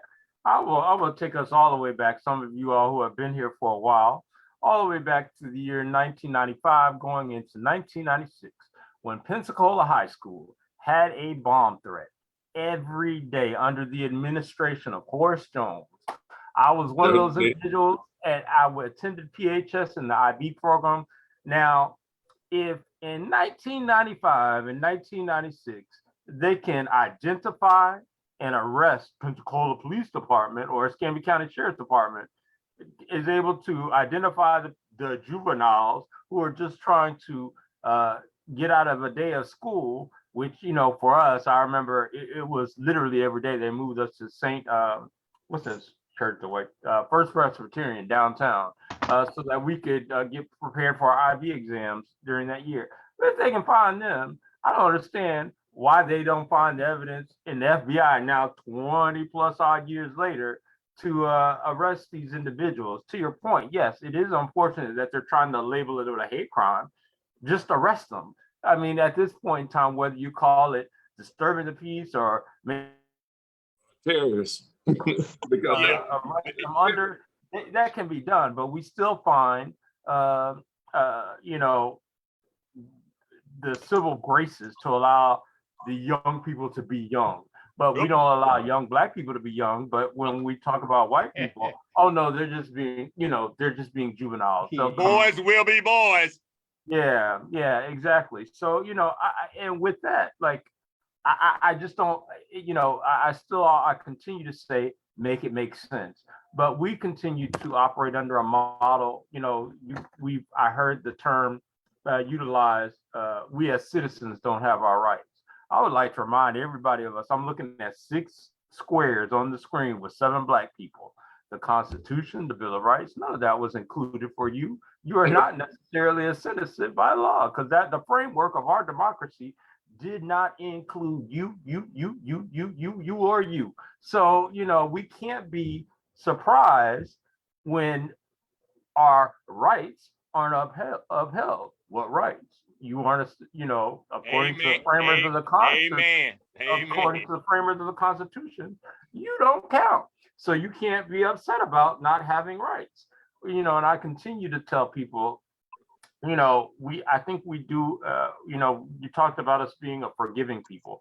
We continue to acquiesce to white fragility, and we continue to, you know, fight for the change of people's mindsets. I think we have to get away from that, because you cannot change people's mindset. If they want to call you in all day, they're going to call you in all day. There's no amount of education, let's all be one, that you can do to stop them from calling you an in. Now, But I do it to my face, though. but you can change the behavior. And when we move our shifting from focus on changing our mindset, from changing their mindset to changing the behavior, I think we will find ourselves in a much better position than we've ever been. How do you change behavior? Laws and money, but you hit them in the 2 places that it counts. So I mean, that ever stop you from thinking I'm a colored, but I bet you won't say it. You know, it's kind of one of those, we have to move into that mindset. And until we do, you know, it's the you know, I always feel like we have a clutch pearl, like, wow, I can't believe this, the audacity. You're Black, you're not a citizen. So why, you know, I don't understand why you don't understand why these things continue to happen to us, because you weren't considered in the framing of this country. So why Let me you add can this. frame down, you know? Back I just want to revert just a little while, Ms. Carol, to Brown. I looked up the statistic. It's 70,000 Blacks in Escambia County versus 19,000. We make up 23% of the population. Whites only make up 68, but we can only get one, but they can get 4. We said we're gonna go back into, wait. We said we're gonna go back into that. We're not gonna talk about gerrymandering and Redistricting. because you brought us back to it. We're on a different topic. Okay. I'm gonna let Oliver, because Jacob was about to he has to respond, but you will not respond back to him because we're staying on our topic. We're not going back to redistricting. Next week, we'll be back. Hold on, my number was wrong. My number was wrong. It's 42,000. No, Registered. 70,000. No, listen. 42,000 registered Sure, voters. right. I agree with that. That is correct. Registered. Thank you. Registered voters. Thank you. That's a whole lot more than 19,000. We're not gonna do this every week. Okay, we're not gonna do this every week now. Okay, so we're not going backwards. We're gonna talk about we were talking about HBCUs. I'd like to talk on that now if I could. because we're going to another topic now. Thank you. It's all with and well. Okay, That's right. so now we're gonna talk about Mason, Tennessee, and Jerry was adamant that we talk about this, and I don't know if you all know about what's going on in Mason, Tennessee, but Jerry, talk a little bit about it. Well, in Mason, Tennessee, the Ford Motor Company is building this big company there that's going to hire about 26,000 people, and it's I forgot how many acres they. Let me see. Well, anyway, it's a $5.6 billion electric truck and battery plant, which is expected to generate 26,000 jobs. Is directly, indirectly. When it become operational by 2025, Mason County is ran by Black people. Now, before I think it was around 6 years ago, that it was ran by whites. But they were so corrupt that they was corrupting everything around them. But when they got busted, they got kicked out. So, and blacks was always around 60% of the population. So in Madison County, when the election came up, black people was put in these places to become mayors and city council. I think all the elected officials there is black except one. But now the state controller want them to, give up their charter. Mhm. And then they would have to go under this Republican city in Mason. Mason would have to go under this other county, which is majority white and Republican, that's controlled by Republican. Where now they are, because they are able to reap the benefit of Ford Motor Company, they are intending to take it away from them, Right. just like the Wall Street in Tulsa, just like everywhere else, that wherever we build up something, they come and take it or they burn it to the ground. And that's where we're at with Mason. It's Tennessee Controller Jason Mumpow announced this week the state would be taking financial control of Mason.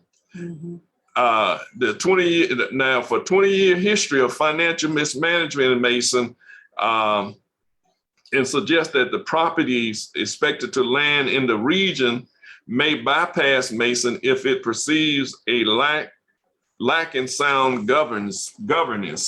So they are saying that the black people now they have taken control and they were bringing Mason back.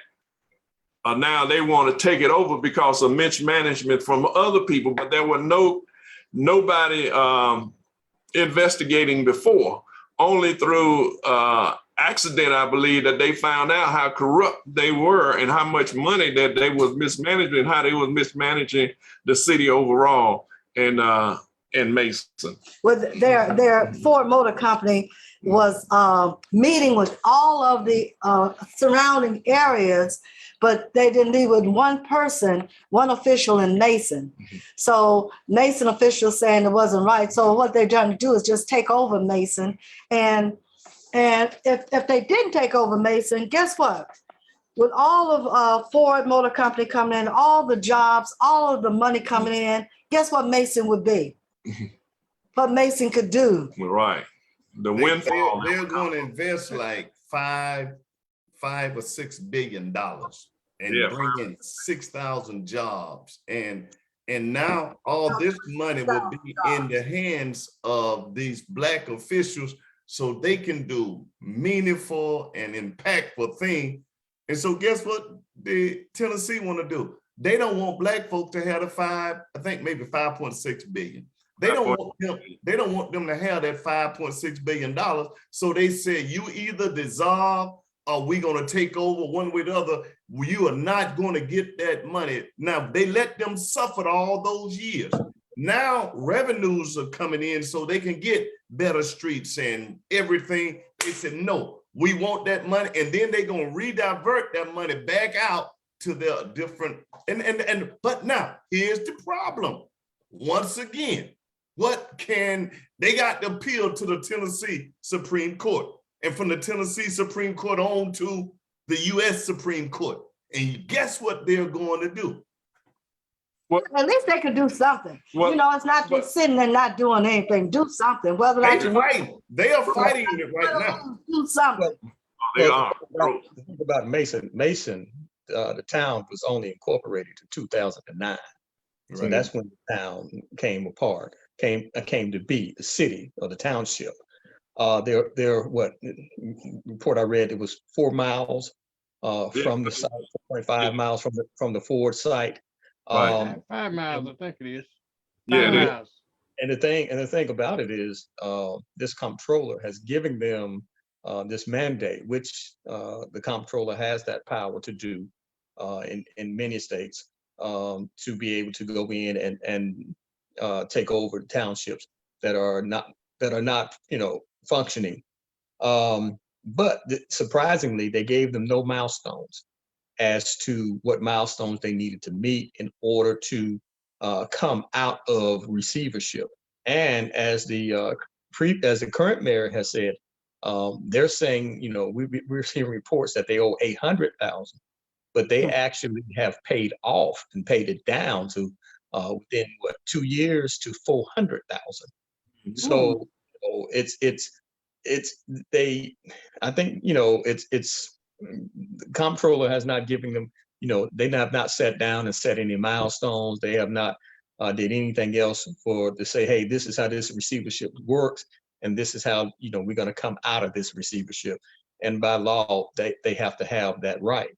So I think we haven't heard the end of this township, but it's just it becomes suspect, that all of a sudden now you're ready to just take over a town, and you're ready to govern this committee. You governing because they can't spend over $100 without the approval of the person that's in receivership.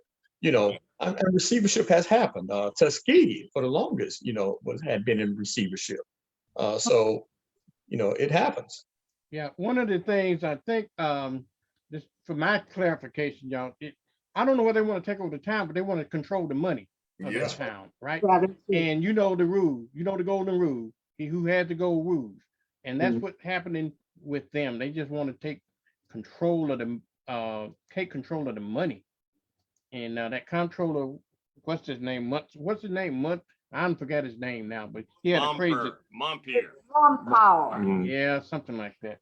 So Mom power. when it's come to black folks, it's a fight on every corner. Every corner. Let me say this, they could come out of receivership, once this plan is built, they could have come out of receivership, and Grover's right, come out of receivership in less than a year after once that plant is there, because then you got people working, you're gonna have a tax base that's there, that's plentiful, and the state is gonna get the majority of that, that big money that's coming in, but they would get a portion of it by the thoroughfare where they're at, from that plant. But I think Ford want to take the city too. If I was reading that right, Ford You are is reading it correct. Ford tried to bypass, didn't want to deal with them. right. Right. But they had more sense than they thought they had. But then see, Ford basically bought off them other ones and gave them what they want. It's just like right here in the state of Florida. Our power bill done went up, right? They went down and paid off those legislators to do that. Now you can come back now and try to get them to change that, and those lobbyists gonna reveal those legislators, and they're gonna be in trouble. So guess what? They cackle, but they ain't gonna do nothing. And that's what they're trying to do now. They're trying to get the money from Ford and everybody. And once they get it, amazing how long they want. Ain't nothing gonna happen. Well, the thing about it, if they can get it into court, and the court see where they're, and I know Grover's right. It's hard once it's in receivership, but if they can get it into court and try to, but I think they're going to fight to the end. But I think there has to be an uprising of critical crisis of people, a critical mass rather, of people working with them and fighting with them and saying, we want to save this black township, because that's all it's about. They can say what they want, but we know what it's about. It's about that money that's going to come, and they're going to put them under the Republican leadership in this other town where they've been giving money to and tax breaks and all of that for the longest. Mhm. Yeah. Well, we've got about 20 minutes, y'all. Derek, is there anything that you like to talk about that we haven't discussed? And we're just letting our new ones, the ones that haven't been on and on. We're going to put Dr. Williams last. Nobody else has anything to say. I know he has something to say. Is there any issue or concern, Derek, that we have not discussed? Yeah. All right. Since Dr. Williams brought it up, it was just a comment that he made regarding the county commissioners. And I'm not taking us back to redistricting. I'm not taking us back. I'm not taking us back. He just said that there were, and when you look at the wall, there are no black people, I believe. I forget who you quoted prior to. I said But 3. I want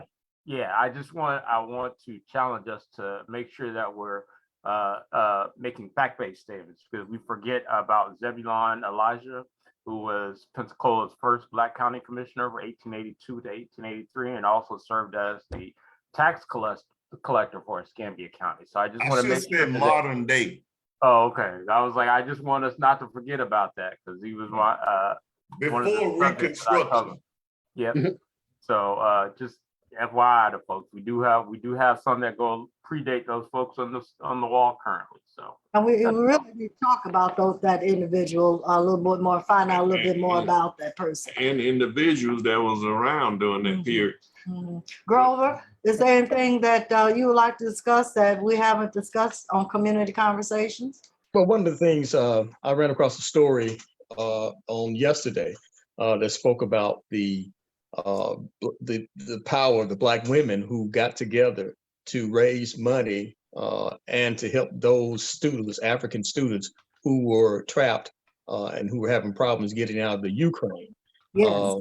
There was a sister from London, as well as one in Africa, where they actually got raised several $1,000s to help those get out of the Ukraine, as well as provide assistance once they got into Poland to help get back home. So want to just shout out once again to the Black woman worldwide who are doing great things. I think the name of their movement, it says, hey, Black women that don't leave their own, so want to shout out to the Black women that did that. Right, thank you. And it is Women History Month, so we definitely want to shout them out. Jerry? Just want to say, I know that y'all probably have seen this. On CNN, they was interviewing someone about Ukraine. And I don't know if you've seen it or not. But anyway, they was talking about sarin gas. And they were saying that, we use sarin gas been used in Iraq and Africa and different places like that. Mhm. But what are we going to do now that it may be used in the European, Mhm. And then they were using language like, these are people are civilized, and they look like us. And so we have to Mhm. protect them because they look like us. And they are not uncivilized, unlike places in Africa and in the Arab world and all of that. I mean, they were just out with it. I mean, that racism just came from everywhere. And those anchor people, I'm not like amazed that many of them were still on the air, and some of them was from the European country themselves anyway. But when you look at it and see what they were saying, that it's all right for those people to die. Mhm. It's all right for those refugees. These are refugees. They deserve our help. The people that's from Syria and Africa and other places that are refugees, they're like animals anyway, in other words, what they were saying. So, Yes. we ain't supposed to care about, we have written it down just in case, but we can't find the exact wording of what they said. But that was similar to what they were saying. That was some of the words was exactly what they said. But it is. Give you an idea of what they were saying. And it's not the Not mindset. even the idea, is what they said. And I want to make sure that we echo. It's not just international journalists. They have Right. two on CNN and Right. one on MSNBC that have continued to tout and espouse those same ideologies. That this is a civilized nation. They talk about it. They say these are people who look like you and I, who live next door to you and I, who you don't look at as odd or out of place. They're everyday people. And then they say the same thing. They counter the argument. Well, you can use sarin gas in Iran and Iraq and the underdeveloped nations, or the third world economies, or what is quote, I hate, what they're saying is all those Black and brown communities, but you can't do this to white folks. This is unacceptable. And it is a model that American journalists and international journalists have acquiesced to for some reason. And it's just, I think that's the hype around this war is that the depiction has been such that it's like, oh my gosh, we can't believe this is happening in white America. Now this is World War III. Well, who said? Because I only see 2 countries involved. So what you talking about? You know, like, and it is, you know, we've got to get out of I continue to say, we start not acquiescing or not letting people off the hook when it comes down to white fragility. You know, we as a people are conditioned to acquiesce. You see no one responds to tears the way people respond to white women tears. And, you know, and it's to me, I always say it is the first thing that they jump to when the conversation gets uncomfortable or they don't want to talk about it anymore. It's like, oh, I didn't know.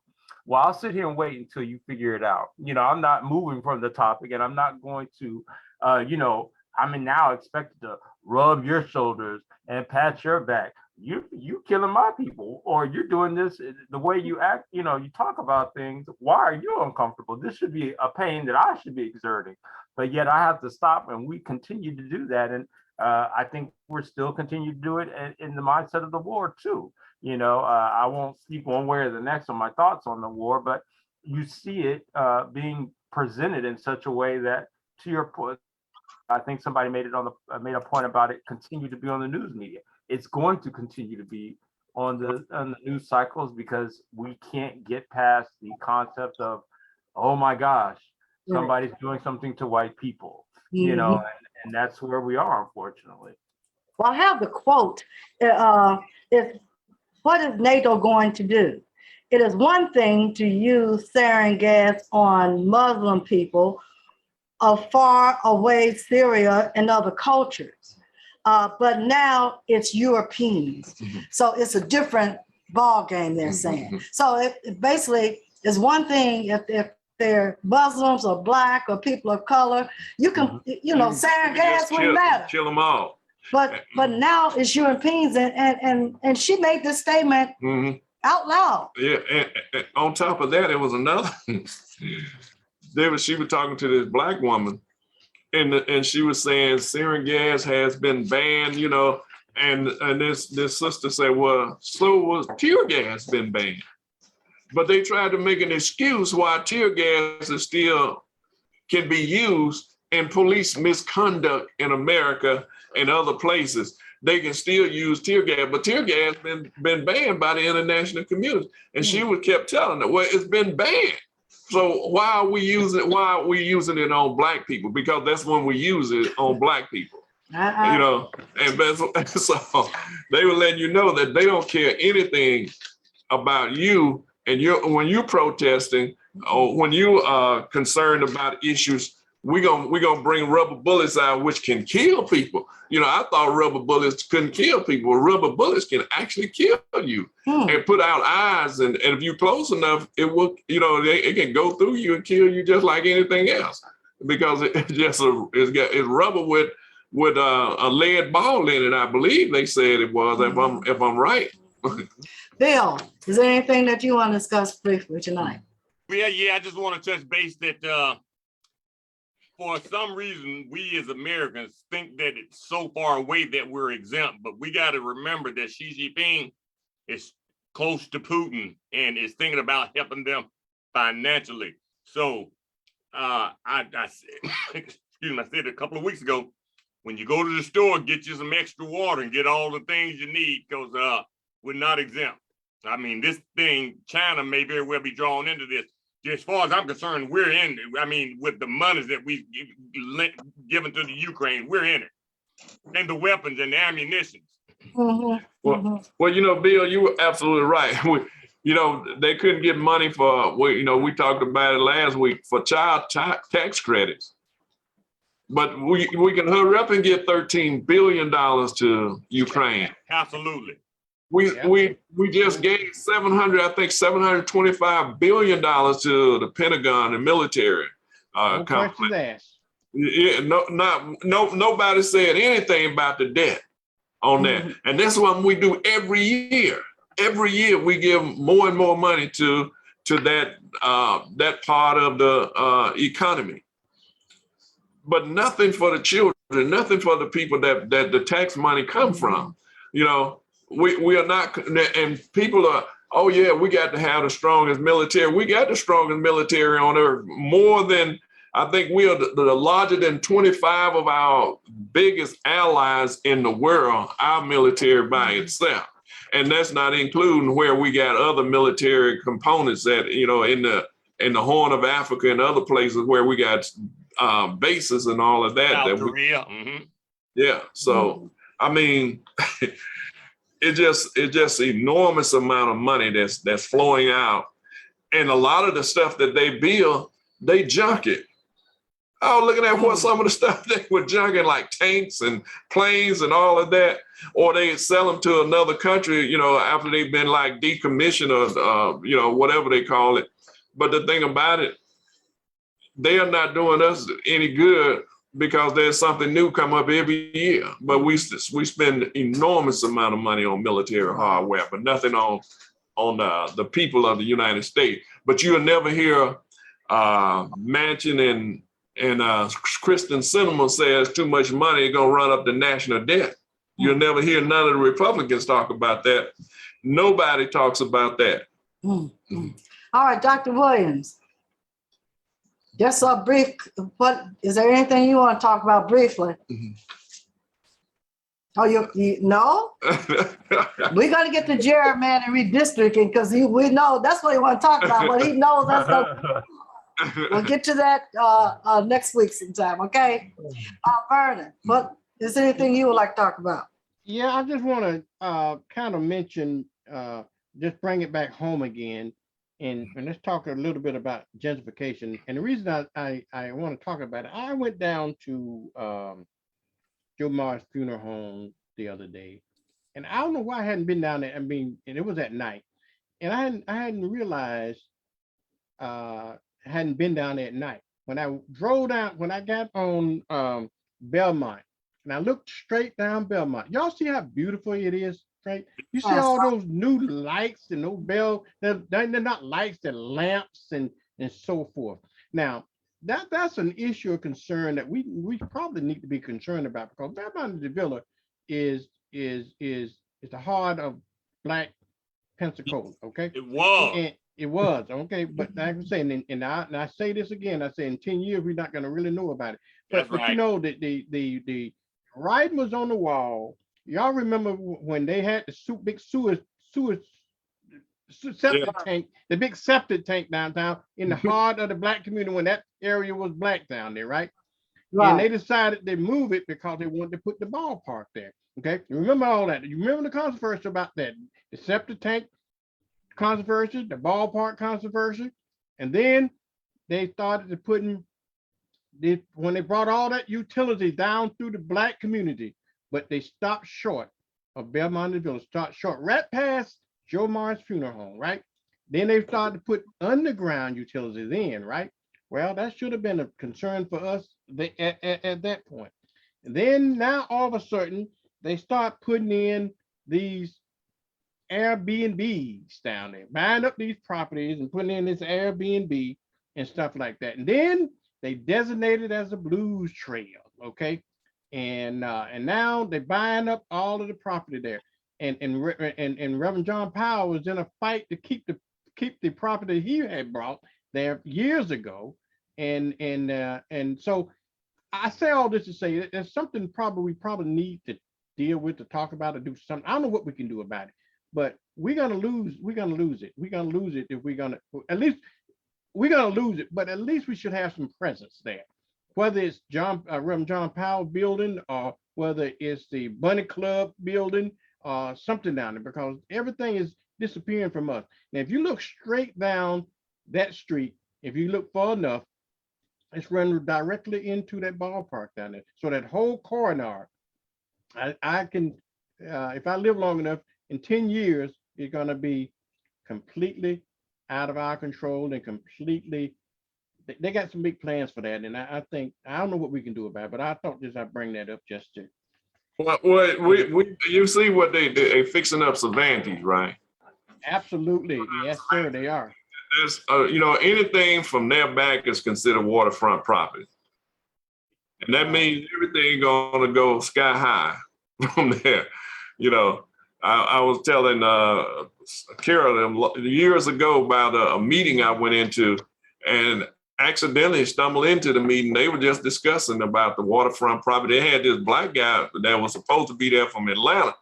And he was talking about, he was going to address the redirecting the funds to these areas and how they could build it up and how much money could be made. And they thought I was the guy. But I was looking for another meeting. I went in that meeting and they were just discussing it wide open until they figured out, are you such a, well, we have such a, I said, no, I'm Jerry McIntyre. They all turn around. They look Yeah.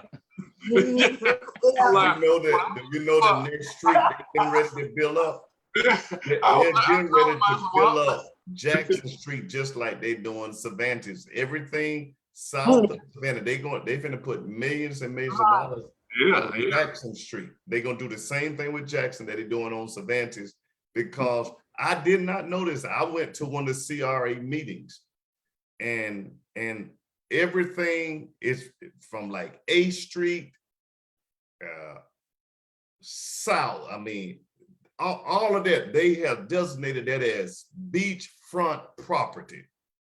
And so when they bring in these investors, like a lot of people don't notice, when I was on the mayor transition team, that Russians are buying up a lot of that property. Yeah. Did y'all hear what I just said? Hmm. The Russians are buying that property up and they putting up these little houses, look like little shotgun houses. Houses, yeah. They $350,000, $400,000. Russians are putting a lot of money and people don't even know it. Yeah. You know, Brownsville is on the chopping block too. He's gonna be the next victim. Yeah. Right. They've been talking about Oh, well, they've been Brownsville talking, for years. yeah, we was in a couple of meetings Years on of Brownsville Brownville. as well. You Yeah. know, we had a city council got in big trouble because you heard the term water porch. Have y'all ever heard of the term water porch? Mm-mm. Okay, we'll do that. We'll do a show on that. Water porch in Pensacola. I heard a front porch, but not water porch. I meant front porch. I'm glad you said it. Thank you. Front porch. Yeah, we dealing with water, but yeah, front porch. Do you know? Yeah. I said water porch. I mean front porch. But Yeah, we're do you- front porch. yeah, we need to talk about front porch again, because front porch was there to stop this gentrification. Mhm. Do y'all remember that? Yeah, Oh, yeah, everybody remember Yeah, front we porch was, very well. yeah, because, we know. And we know were some of the part of people, it for a yeah, while. For a minute. Mhm. So yeah, that's something to go back in and look at as well. Well, y'all, we have 1 minute left. I think it was a good show for community conversations, bringing information to the community. Bill. Yeah, I want to take this opportunity to introduce our man, my main man, Mr. Jerry McIntosh, who so eloquently introduces each of us every week. Derek Scott came on a little later, but kudos to you, Brother Grover and Dr. Isaac. It's a pleasure working with you and Miss Carol. But we've got our Cash App. Yay! We are up and running with our Cash App. So if you want to continue to support, we've had people that has actually written checks and money orders and sent them to our P.O. box. But we are moving with the times and we have our Cash App. It is $MP McIntosh Principal, or $MP Voices with an S at the end. Please, if you would, show us some love as you continue to support us. We greatly appreciate our viewership. You guys are so faithful. Ms. Lewis, Diane, Bless Pruitt, Alan Young, all of you. Thank y'all so much. Kudos, Shirley Baker, North Carolina. Thank y'all so much. Hey, thank you. Well, next week we'll have Our Voices, the People's Media. We're gonna let Jerry talk about his books, but let me say this. To any of the hosts, if you have something that you want to talk about, I know we're gonna talk about Ukraine and whether or not what's going on with that. But if there's anything of interest for Our Voices next Sunday, please email me and let me know, and I will put it on the agenda for next Sunday. Okay, Jerry? I just want to say another book, this because this is Women History Month, we're gonna show Annette Jones from Poverty to Principle, Oh, who is one of our books. And that's Dr. Williams' sister, Dr. Williams' sister right there. And also Becoming with Michelle Obama. yeah. If you haven't got her book already and read it, this is a great book. It is a great read. So we're gonna always do, we're gonna be doing books on women all the way through the month of March. But we're gonna continue to still do books every show on, so because Black History don't stop at the end of February, don't cut off on February 28th. It continues the rest of the year. We got enough books to last the rest of the year and more. All right, you all, it's 9:01. With that, we're gonna say good night, you all. Good night, panel. Good night, host. We'll see you next Sunday with our Voices of People's Media. Good night. Good night. Right.